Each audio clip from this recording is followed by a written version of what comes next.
नमस्कार दोस्तों, आप सभी का स्वागत है हिंदी में जानकारियों के इस खास कार्यक्रम में। आज की कड़ी में हम बात करने वाले हैं कि एसईओ क्या है और सर्च इंजन रैंकिंग फैक्टर्स क्या हैं। जैसा कि हम जानते हैं कि किसी भी वेबसाइट या ब्लॉग को सर्च इंजन पर रैंक करने के लिए कई सारे फैक्टर्स या मानकों को पूरा करना होता है। वास्तव में कोई भी वेबसाइट या ब्लॉग आपकी ऑडियंस को किस क्वालिटी का कंटेंट प्रोवाइड कर रहा है या कितनी वैल्यू ऐड कर रहा है, यह जानने के लिए किसी भी सर्च इंजन को कुछ मानकों को, कुछ फैक्टर्स को निर्धारित करना होता है। क्योंकि इंटरनेट पर हजारों की संख्या में रोज कंटेंट अपलोड हो रहा है, तो ये पॉसिबल नहीं हो पाता है कि प्रत्येक कंटेंट को मैन्युअली देखा जा सके या उसको जांचा जा सके। इसी समस्या को देखते हुए हर सर्च इंजन ने अपनी रैंकिंग फैक्टर्स को निर्धारित किया होता है, जो कि उनके एल्गोरिथम, एआई या कोड के जरिए पहले से डिसाइड हो रखे होते हैं।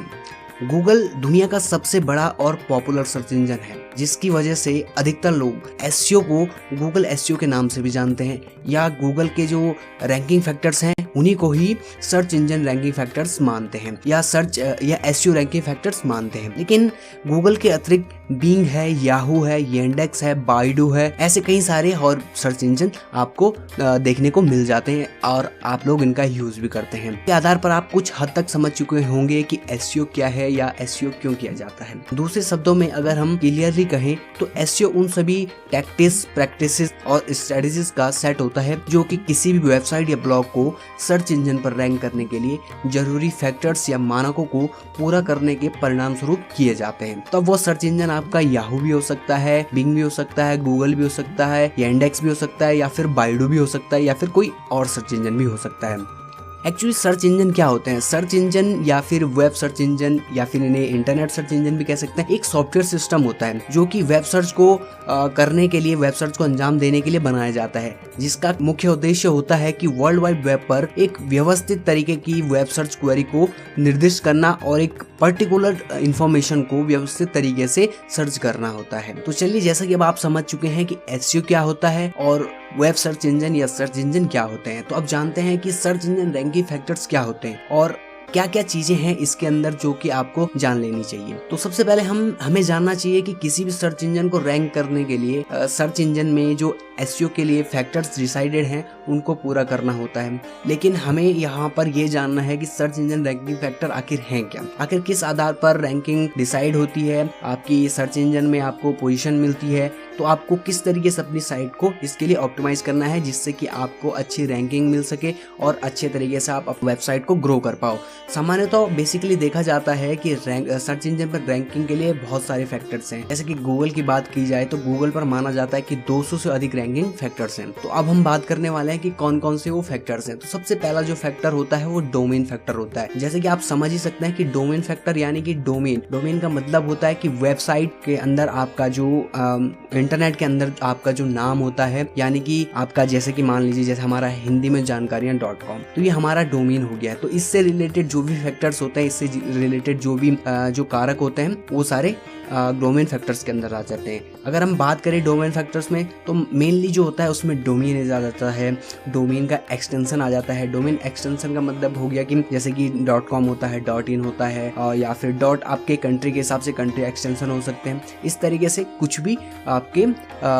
डोमेन एक्सटेंशन हो सकते हैं। और कीवर्ड्स इन डोमेन होता है और एग्जैक्ट डोमेन का मतलब जो आप टारगेट कर रहे हैं जिस कीवर्ड को, वही आपका डोमेन नेम है। तो ये आपके लिए बहुत अच्छा रहेगा। डोमेन रजिस्ट्रेशन, आपने कब रजिस्ट्रेशन किया था, कितने टाइम के लिए आपने इसको रजिस्टर किया है, या फिर आ जाता है डोमेन हिस्ट्री की, आपकी डोमेन की हिस्ट्री कैसी है। क्योंकि डोमेन बेसिकली एक रेंटल होता है, आपके पास जीवन भर नहीं रहता या परमानेंटली आप उसे नहीं खरीदते हैं, वो आपको पे करना होता है। धीरे धीरे आप उसकी वैलिडिटी या फिर किस टाइम तक आप उसको रजिस्टर्ड कर रहे होते हैं। तो ये सारी चीजें फैक्टर्स होते हैं कि आपने डोमेन को कितने टाइम के लिए लिया है, आपकी डोमेन की एज क्या है, वगैरह वगैरह। अगले फैक्टर्स की अगर हम बात करें, अगला फैक्टर होता है साइट फैक्टर। जैसे कि हम जानते हैं कि वेबसाइट पर आपका वेबसाइट जो है वो आपके लिए बहुत जरूरी है सर्च इंजन पर। अगर आप अपने बिजनेस को या फिर अपने ब्लॉग को सेटअप कर रहे हैं, तो किसी भी ब्लॉग या वेबसाइट के लिए अगर हम देखें तो उस पर अगर स्पष्ट तौर पर बात करें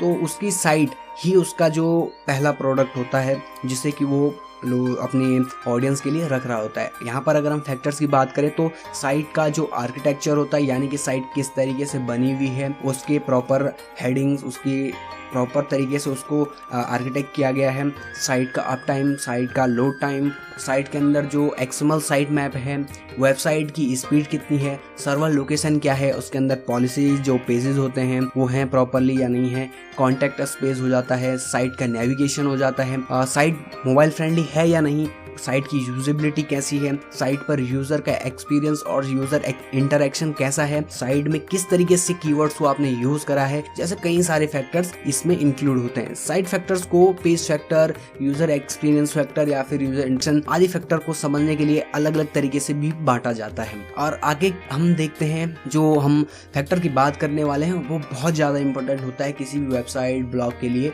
वो काफी ज्यादा इंपॉर्टेंट फैक्टर माना जाता है, वो है कंटेंट फैक्टर। कंटेंट फैक्टर को आप ऑन साइट फैक्टर या फिर of site factor, backlink factor, बहुत सी चीजें कैटेगराइज करके लोग समझने के लिए आसानी से बनाते हैं। तो यहाँ पर जैसे कि हम जानते हैं कि कंटेंट इज किंग। अगर आप एक ब्लॉगर हैं या डिजिटल मार्केटर हैं या फिर आप बिगिनर हैं तो आपने ये जरूर सुना होगा कि सच में कंटेंट किंग होता है, क्योंकि आपका कंटेंट ही वो चीज होती है, वो पहला प्रोडक्ट, पहला सर्विस जो आप अपने यूजर को दे रहे होते हैं वो अपने कंटेंट के थ्रू ही दे रहे हो। अगर आपका कंटेंट वैल्यूएबल है तो आपका यूजर समझता है कि आप उसे एक वैल्यू प्रोवाइड करना चाहते हैं, आप किस तरीके से उसको सर्विस प्रोवाइड करवा सकते हैं, तो वहां से वो आपके प्रोडक्ट या सर्विसेज को समझना शुरू करता है, जिसको ऑडियंस को पहुंचाना और आसानी से समझाना बहुत ही जरूरी होता है। साइट रैंकिंग के लिए कंटेंट फैक्टर वे फैक्टर होते हैं जो आपकी साइट के यूजर तक पहुंचाने के लिए आपके द्वारा किए गए डोमेन फैक्टर्स के लिए ऑप्टिमाइजेशन हो गया, या फिर साइट फैक्टर के लिए ऑप्टिमाइजेशन हो गया, या फिर जो आगे हम समझेंगे सोशल मीडिया या सोशल सिग्नल्स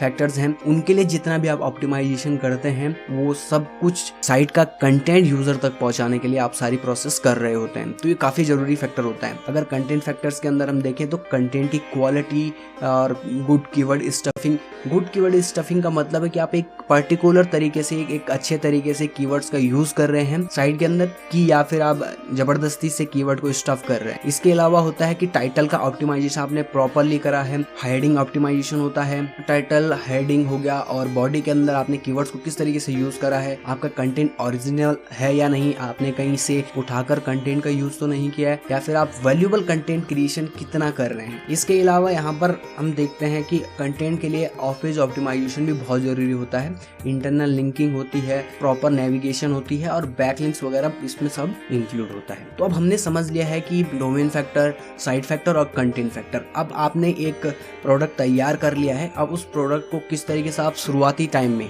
या फिर आगे भी आप किस तरीके से यूजर के साथ जोड़े रख सकते हैं, तो उसके लिए जरूरी होता है कि सोशल मीडिया फैक्टर्स या ब्रांड सिग्नल, इसे सोशल सिग्नल फैक्टर भी कहते हैं। जैसे कि हम सब जान रहे हैं कि आज के टाइम में इंटरनेट बहुत जरूरी एलिमेंट बन चुका है हमारे बीच में, हमारी सोसाइटी के बीच में, चाहे वो ऑनलाइन सोसाइटी हो या फिर ऑफलाइन सोसाइटी हो, हमारे लिए काफी जरूरी पार्ट हमारे लाइफ का बन चुका है। आपकी वेबसाइट हो, ब्लॉग हो, या फिर आप किसी बिजनेस या प्रोडक्ट को आप प्रमोट कर रहे हैं, तो ऑडियंस के साथ कन्वर्सेशन स्थापित करने की बात हो, या फिर यूजर्स के रिव्यूज, फीडबैक लेने, या फिर सेल्स करना, या फिर अपने प्रोडक्ट को प्रमोट करना, जैसे सारी चीजें आप सोशल मीडिया से कर सकते हैं और यहाँ पर आपको बहुत अच्छा रिजल्ट देखने को भी मिल जाता है। इन सभी बातों को अगर हम ध्यान में रखते हैं तो सर्च इंजन रैंकिंग में सोशल मीडिया फैक्टर या ब्रांड फैक्टर बहुत आसानी से और बहुत महत्वपूर्ण तरीके से जोड़ा जाता है। आसान शब्दों में समझें तो सर्च इंजन आपके ब्रांड की सोशल कम्युनिटी में ऑडियंस के साथ इंटरेक्शन और उसके एक्सपीरियंस के आधार पर आपके ब्रांड वैल्यू को आकलन करता है, देखता है कि आपकी ब्रांड वैल्यू कितनी है, यूजर आपके साथ कितना इंटरेक्ट हो रहा है, वो किस तरीके की फीडबैक आपको behind the search engine social media पर दे रहा है, तो इससे आपकी रैंकिंग काफी ज्यादा इफेक्ट होती है। ये सारे फैक्टर्स थे, ये चीजें हमने देखी कि सर्च इंजन के अंदर क्या क्या चीजें आती हैं। अगली कड़ी में जो हम बात करेंगे वहां पर हम जानेंगे कि एसईओ कितने प्रकार के होते हैं और सर्च इंजन ऑप्टिमाइजेशन करते कैसे हैं, क्या क्या चीजें होती हैं सर्च इंजन ऑप्टिमाइजेशन के अंदर। उम्मीद करता हूँ आज की कड़ी में आपको कुछ इन्फॉर्मेशन मिली होगी, कुछ वैल्यू आपके नॉलेज में ऐड हुआ होगा। इसी के साथ लाइक, शेयर और चैनल को सब्सक्राइब करना, आगे हम इसी तरीके कंटेंट आपके लिए लाते रहेंगे।